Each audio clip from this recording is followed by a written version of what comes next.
we are much less exposed to China, in part because we import the same kinds of commodities, so a fall in commodity prices helps us.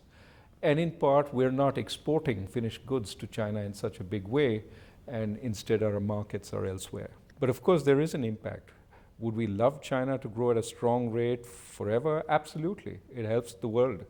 But given a potential slowdown, we are more immunized to that slowdown than other countries. But of course, every adverse development across the world affects the rest of the world in some ways. There's a lot of talk about how that engine of growth, the Chinese engine of growth, will no longer be able to lift global growth. Can India replace that?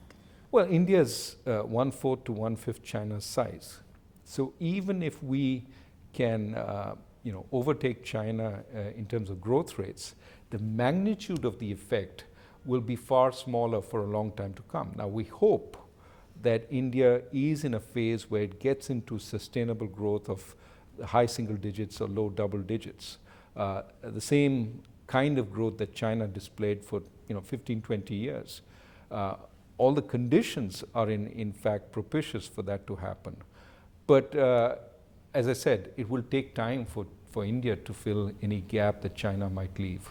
And with regards to India's growth rate, you yourself have questioned, I suppose, how they've been calculated. If you're confused about how these economic figures have been calculated or what they say, then how's the rest of the world supposed to trust? No, look, I think the area of dispute is really, or area of question or uncertainty is really whether we're growing at 6.5% or 7.5%. And over time, we will figure out where exactly we are. But I think we are picking up, have been picking up for a year or two, can grow faster still, and provided we do the underlying reforms. But those reforms that you've talked about, they haven't gotten off the ground as quickly as many would like. And in fact, economic indicators like car sales, rural wages, credit, capital imports, all of these things aren't showing what it feels like to have 6, 7, 8% growth on the ground.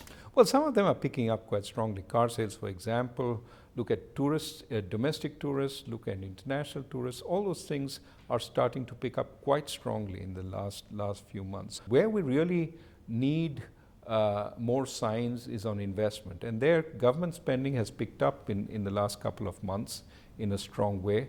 And over time, you will see private investment also growing more strongly. So if it's an economy that's picking up, then why don't you cut rates to help it boost growth more?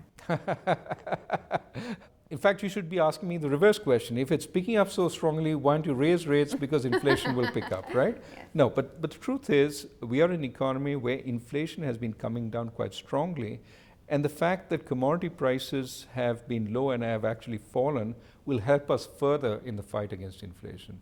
What we have to do is see that inflation stays within our comfort zone, for which we have a government set target.